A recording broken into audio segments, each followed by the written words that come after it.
Okay. So, మన last వీడియోలో last modified date అంటే ఒక ఫోటోలో మనకి మల్టిపుల్ ఫైల్స్ ఉంటాయి. ఆ మల్టిపుల్ ఫైల్స్‌లో సో, ఏదైతే ఫైలు హైయెస్ట్ లేటెస్ట్‌గా మోడిఫై చేశారో ఆ ఫైల్‌ని ఎలా ప్రాసెస్ చేయాలో చూసాం. సో, ఇప్పుడు రిక్వైర్మెంట్ ఏంటంటే ఫర్ ఎగ్జాంపుల్ సో, నాకిక్కడ ఒక ఫోల్డర్ ఉంది. సో, ఫైనల్ డేటా లోడ్ అని. నాకు 3 ఫైల్స్ ఉన్నాయి. First, second, third. So, file name folders ఉన్నాయి. సో, ఫోల్డర్ నేమ్ ఏదైనా ఉండొచ్చు. కాకపోతే నేను డెమోస్ ఇట్లా ఉంచాననమాట. డోంట్ థింక్ రా. సో, అయితే ఈ 3 ఫోల్డర్స్ ఏదైతే ఉందో ప్రతి ఫోల్డర్‌లో కూడా ఏదైతే ఫైల్ లేటెస్ట్‌గా మోడిఫై అయిందో ఆ ఫైల్ మాత్రమే ప్రాసెస్ చేయాలి. ఓకే. సో, మీరు చూస్తే ఇక్కడ ఫస్ట్‌లో 2 ఫైల్స్ ఉన్నాయి. దాంట్లో ఈ ఫైల్‌ని నేను ప్రాసెస్ చేయాలి. అలానే సెకండ్ ఫోల్డర్‌లో సో, ఇది EMP_final టెస్ట్ అండ్ థర్డ్ ఫోల్డర్‌లో సో, 424 ఓకే. Modified date. ఇలా ఈచ్ ఫోల్డర్‌లో ఏదైతే ఫైల్ లేటెస్ట్‌గా మోడిఫై చేశారో ఆ ఫైల్‌ని నేను ప్రాసెస్ చేయాలన్నమాట. ఓకే. సో, నిన్న చెప్పిన వీడియో సిమిలారిటీ అన్నమాట. చాలా వరకు సేమ్. ఓన్లీ కొంచెం మాత్రం సో, ఇక్కడ డిఫరెంట్ ఉండాలన్నమాట. కాకపోతే ఈ సినారియో చేయడానికి మనం 2 పైప్‌లైన్స్ అనేది క్రియేట్ చేయాల్సొస్తది.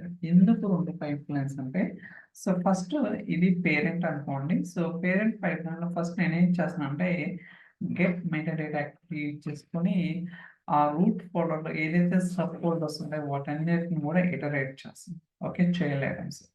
సో, దాని తర్వాత ఈ వచ్చిన అవుట్‌పుట్ ఈ ఫర్ ఈచ్ యాక్టివిటీకి ఇన్‌పుట్‌గా ప్రొవైడ్ చేశాను. ఇక్కడ చూడండి కాల్ ద చైల్డ్ అంటే ఇన్వోక్ పైప్‌లైన్ యూజ్ చేసుకొని సో, నేను వేరే పైప్‌లైన్ కాల్ చేస్తాను. ఓకే. సో, మీకు డౌట్ రావచ్చు. ఎందుకు వేరే పైప్‌లైన్ ఈ పైప్‌లైన్‌లో చేయొచ్చు కదా! ఏంటి ప్రాబ్లమ్ అనొచ్చు. సో, ఫర్ ఎగ్జాంపుల్ మీరు ఆలోచిస్తే మనకేంటి ఇక్కడ 3 ఫోల్డర్స్ ఉన్నాయి. సో, ఫస్ట్ లెవెల్‌లో మనం ఫోల్డర్ లెవెల్‌లో ఇటరేటింగ్ చేయాలి. అంటే ఫోల్డర్స్ ఎన్నున్నాయో మొత్తాన్ని కూడా లూప్ చేయాలి. దాని తర్వాత ఈచ్ ఫోల్డర్‌లో ఏమేం ఫైల్స్ ఉన్నాయో ఇటరేట్ చేయాలి. అంటే నెస్టింగ్ అనేది చేయాల్సి ఉంటుంది. Nothing but within the for ఈచ్‌లో ఇంకో ఫర్ ఈచ్ అనేది యూజ్ చేయాలన్నమాట. కానీ అజూర్ డేటా ఫ్యాక్టరీ కావచ్చు, డేటా పైప్‌లైన్స్ కావచ్చు, నెస్టింగ్ అనేది పాసిబిలిటీ లేదు. కానీ ఎస్ఎస్ఐస్‌లో ఉంది. ఓకే. మీరు చూస్తే సో, ఇక్కడ యాక్టివిటీస్‌లో ఫర్ ఈచ్ యాక్టివిటీ ఏమైంది? డిజేబుల్ అయింది.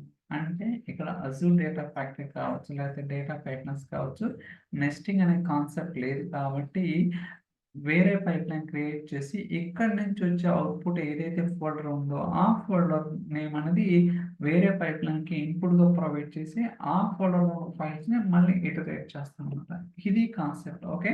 అందువల్ల మనకి nesting so, parent pipeline, child pipeline concept ఉంది ఇక్కడ. కాకపోతే ఇక్కడ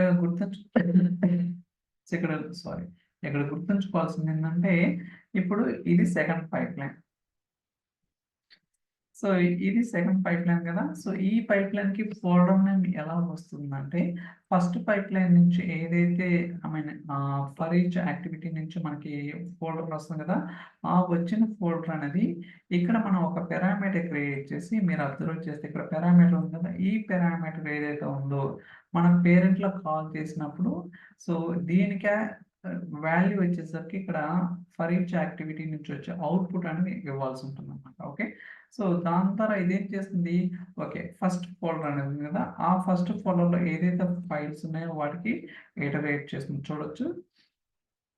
సో, నేను కాంకాటనేట్ చేశాననమాట. ఎందుకంటే మనకిక్కడ సో, ఇది రూట్ ఫోల్డర్. సో, ఇవన్నీ కూడా సబ్ ఫోల్డర్స్. సో, వాటిని ప్రాపర్‌గా డిఫైన్ చేయడం కోసం నేను కాంకాటనేట్ చేశాను. ఇదొకటి గుర్తుంచుకోవాలి. అండ్ ఫైల్ నేమ్ మనకు అవసరం లేదు. And child items. ఓకే. ఇక్కడొచ్చిన అవుట్‌పుట్‌ని మళ్ళీ ఫర్ ఈచ్ యాక్టివిటీకి లైక్ నిన్న ఎలా చెప్పానో సేమ్ కాన్సెప్ట్ అనమాట. ఇక్కడ కూడా గెట్ ఇన్ఫర్మేషన్. సో, ఇక్కడ కూడా ఫైల్స్ చూడొచ్చు మీరు. అండ్ ఐటెమ్ డాట్ నేమ్ అండి. ఫర్ ఈచ్ యాక్టివిటీ నుంచి వచ్చే అవుట్‌పుట్. అండ్ ఇక్కడ item name last modified. Okay. So, ఇక్కడ కండిషన్ చెక్ లైక్ ఇఫ్ కండిషన్‌లో ఏం చేస్తామంటే మనకి ఏదైతే ఫైల్ వస్తుందో ఆ ఫైల్ యొక్క లాస్ట్ మోడిఫైడ్ డేటు అలానే మనం వేరియబుల్స్ క్రియేట్ చేసాం కదా! ఆ వేరియబుల్స్‌లో ఏదైతే మనం so, last modified date variable ఉందన్నమాట. చూపిద్దాం అది కూడా. ఇక్కడ సో 3 వేరియబుల్స్ తీసుకున్నాను. కాకపోతే 2 చాలు, నేను కావాలని ఇంకోటి తీసుకున్నాను. ఎందుకంటే మన కోసం, అంటే మనకు అర్థం కావటం కోసం. అంటే ఏ ఫైల్ వచ్చింది, లాస్ట్ మోడిఫైడ్ ఫైల్ నేమ్ ఏంటిది, దానికోసం అంట. ఇలా మనకేంటంటే పేరెంట్ చైల్డ్ కాన్సెప్ట్ కావచ్చు, ఒక పైప్‌లైన్ వేరే పైప్‌లైన్స్, ఎస్పెషల్లీ పారామీటర్స్ అండర్‌స్టాండింగ్ అనేవి కూడా మనకి చాలా ఇంపార్టెంట్. సో రియల్ టైమ్‌లో ఒక పైప్‌లైన్‌లో ఉన్న పారామీటర్స్‌ని వేరే పైప్‌లైన్‌కి ఎలా ఇంజెక్ట్ చేయాలనే కాన్సెప్ట్ చాలా చాలా ఉంటాయి. ఓకే. అది అర్థం కాకపోతే మనకి ఎప్పటికి సో చాలా స్ట్రగుల్ అనేది అవ్వటానికి అవకాశం ఉంటదనమాట. ఓకే. అసలు ఆ పారామీటర్స్ ఏంటి, ఇయన్నీ కూడా స్టెప్ బై స్టెప్ ప్రాసెస్ అనమాట. కాకపోతే ఇదే నేను రికార్డ్ చేసింది క్లాస్‌కి 30 మినిట్స్ పట్టింది. ఒక 30-35 మినిట్స్ పట్టింది. కానీ అంతసేపు నేనైతే యూట్యూబ్ చేయలేను. సో జస్ట్ ఓవర్ అయిన ఉదాహరణ ట్రై చేస్తున్నాను. ఓకే. సో ఇది రన్ చేద్దాం. అలానే డేటా కూడా సో ఈ టేబుల్ లోడ్ చేస్తున్నాను. కాపీ. కరెంట్లీ 11 రికార్డ్స్ ఉన్నాయి కదా! సో టేబుల్ పైకి యాడ్ చేస్తాను. Okay. Table execute done. So data ఏం లేదు. ఇప్పుడు మనం పైప్‌లైన్స్ రన్ చేద్దాం. సో ఇది పేరెంట్, ఇది చైల్డ్ కదా! Let's try to run this.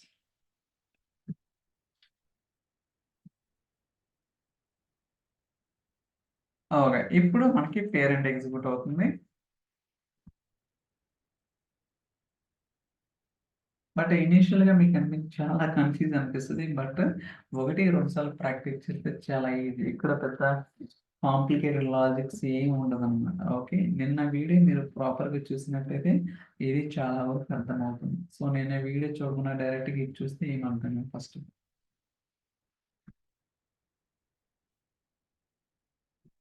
చూడండి, చైల్డ్ పైప్‌లైన్ స్టార్ట్ అయింది. ఓకే. సో మీకు చైల్డ్ పైప్‌లైన్ ఏదైతే ఉందో సో దాన్ని, అంటే ఆ పైప్‌లైన్ ఏమి ఎగ్జిక్యూట్ అవుతుందో చెక్ చేసుకోవాలనుకుంటే సో దీని మీద క్లిక్ చేస్తే మనకి సో చూడండి pipeline run ID, pipeline name వస్తది కదా! సో దీని మీద క్లిక్ చేస్తే ఆ రెస్పెక్టివ్ పైప్‌లైన్ అనేది ఓపెన్ అవుతుంది. ఇక్కడ మీకు ఏమేమి యాక్టివిటీస్ ఎగ్జిక్యూట్ అవుతున్నాయో తెలుస్తుంది. చూడండి. ఓకే. సో అప్పుడే డేటా లోడ్ కూడా వెళ్ళిపోయిందనమాట. చాలా ఫాస్ట్‌గా రన్ అవుతుంది. ఐ థింక్ సో డేటా మనకి లోడ్ అయ్యే ఉంటది. ఇంకా కాలేదు. సో మేబీ సో క్యూడ్ స్టేటస్ కదా! మేబీ ఒక 30-40 సెకండ్స్‌లో అయితే మనకి డేటా అనేది టేబుల్స్‌లోకి లోడ్ అయిపోతుంది. In progress. ఓకే.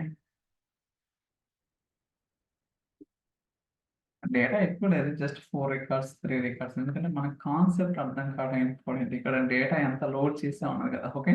అది 1,000,000 అయితే 3 రికార్డ్స్ డజంట్ మ్యాటర్. ఓకే. మనకి ఫ్లో ఆ పైప్‌లైన్ డిజైనింగ్ అనేది ఎలా ఇంప్లిమెంట్ చేసింది దట్స్ మ్యాటర్ అన్నమాట. ఓకే. సో ఈ ఎగ్జిక్యూషన్ అయితే మనకి సక్సెస్‌ఫుల్ అయింది. So back to parent. Okay. So second అది రన్ అవుతుంది. సో ఇలా మనం ఇండివిడ్యువల్‌గా ఏ పైప్‌లైన్‌లో ఏమేమి యాక్టివిటీస్ రన్ అవుతున్నాయి, ఏంటిది కూడా ప్రతిది కూడా సో అబ్జర్వ్ చేయడానికి అవకాశం అయితే ఉంటదనమాట. ఇది ఒక 3-4 మినిట్స్ పైన టైం పట్టొచ్చు. కాకపోతే డేటా తక్కువుందనమాట. ఓకే. సో సో ఇది పేరెంట్. సో మీరు ఇంపార్టెంట్ అర్థం చేసుకోవాల్సిందేంటంటే, సో పేరెంట్ పైప్‌లైన్ నుంచి వచ్చే అవుట్‌పుట్ చైల్డ్ పైప్‌లైన్‌కి యాస్ ఎ పారామీటర్ ద్వారా ఎలా పాస్ చేస్తున్నారు ఏంటి అనేది, ఎక్కడంటే ఒక పారామీటర్ బట్ రియల్ టైమ్‌లో చాలా ఉంటాయన్నమాట. ఓకే. ఆ కాన్సెప్ట్ వేరు. ఓకే. సో అది కొంచెం కన్‌ఫ్యూజ్ అనిపించొచ్చు. బట్ అది చాలా ఇంపార్టెంట్. వేరియబుల్స్, పారామీటర్స్ ఈ 2 కూడా మనకి అండ్ ఎస్పెషల్లీ ఫంక్షన్స్. ఈ బేసిక్ అండర్‌స్టాండింగ్ ఈ అర్థం కాకుండా మీరు ఏ పైప్‌లైన్ డిజైన్ చేసినా ఎక్కడో సరే స్ట్రక్ అవ్వడానికి ఛాన్సెస్ అయితే ఉంటాయి. ఓకే. 2 ½ మినిట్. సో మీరు కావాలంటే చెక్ చేయొచ్చు ఇక్కడికి. ఓకే.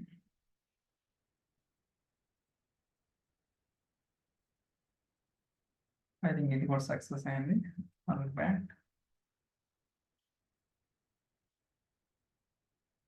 సో థర్డ్ వన్ చూసారు కదా! ఫస్ట్ 2 సక్సెస్ అయినాయి కదా! ఇప్పుడు థర్డ్ వన్ కలుద్దాం.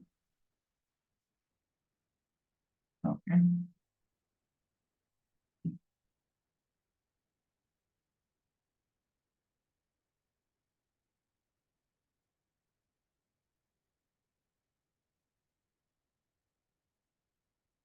సో ఇది ఇన్ ప్రోగ్రెస్. అలానే డేటా కూడా చెక్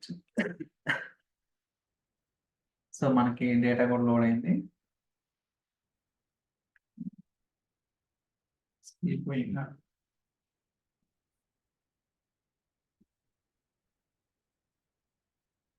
సో మీరు కావాలంటే రిఫ్రెష్ చేసుకోవచ్చు. కాకపోతే మనకి ఇక్కడ అజూర్ కాదు కాబట్టి ఇట్స్ ఓకే. ఐ థింక్ మనకి క్లోజ్ టు ఎండ్ అన్నమాట.